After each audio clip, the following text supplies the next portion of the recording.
এই যে আজকে বানাবো কাঁঠালের তরকারি। আমাদের মধ্যে বলে যে গাছ পাঠা। এখানে এই যে পেঁয়াজ কুচি আর তেজপাতাটা দিয়ে দিলাম। আমি এটা মেখে মাংসর মতন মেখে তারপরে বানাই। আর এই যে এখানে আছে হলদি, মরিচ, লবণ, জিরা আন্দাজ মতন দিয়ে দিয়েছি। আর এখানে আছে আদা, রসুন, পেঁয়াজ আর শুকনো লঙ্কা বাটা, সব একলগে পেস্ট করে নিয়েছি। আর এখানে আলুটা ভেজে নিয়েছি আগে। আর এখন এটাকে ভালো করে মেখে নেব। এই যে কাঁঠালটা মাখা হয়ে গেছে, এখন এই যে তেল দিয়ে দিব। অনেকে কাঁঠালটা ভেজে তারপরে মশলা টশলা দিয়ে বানায়, আমি এই যেরকম করে মেখে তারপরে বানাই।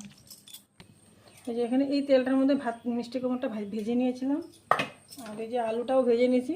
তো ওই তেলটার মধ্যে কাঁঠালের তরকারিটা বানিয়ে নেব।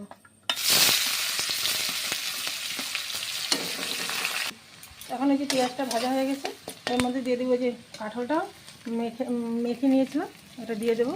কাঁঠালটা কিন্তু আগে সিদ্ধ করে নিয়েছি, সিদ্ধ করে তারপরে মশলা টশলা দিয়ে মেখে নিয়েছি। এখন ভালো করে নেড়ে দেবো। এই যে মাংসটা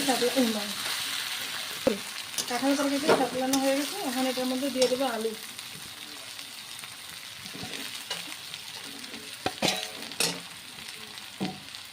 আলুটা দিয়ে ভালো করে নেড়ে করে ঢাকা দিয়ে রাখবো। আলুটা সাতলি তারপরে জল দিয়ে দেবো। পুরো মাংসের মতন গন্ধ বেরিয়েছে। কাঁঠাল বলতে পারা যাবে না, মানে মাংস রান্না করছি নিচে। এখন কাঁঠালটা সাতলানো হয়ে গেছে পুরো। আমি কাঁঠালটাকে খালি বারে বারে মাংসই করছি, মাংসের মতন গন্ধ আসছে না তার জন্য। আর এই যে এটা গামলার মধ্যে কাঁঠালটা মেখেছিলাম, তার জলটা দিয়ে দিলাম, অল্প জল দিয়ে দিলাম। জল দিয়ে এখন ঢেকে দেবো অনেক অল্প সময় জন্য।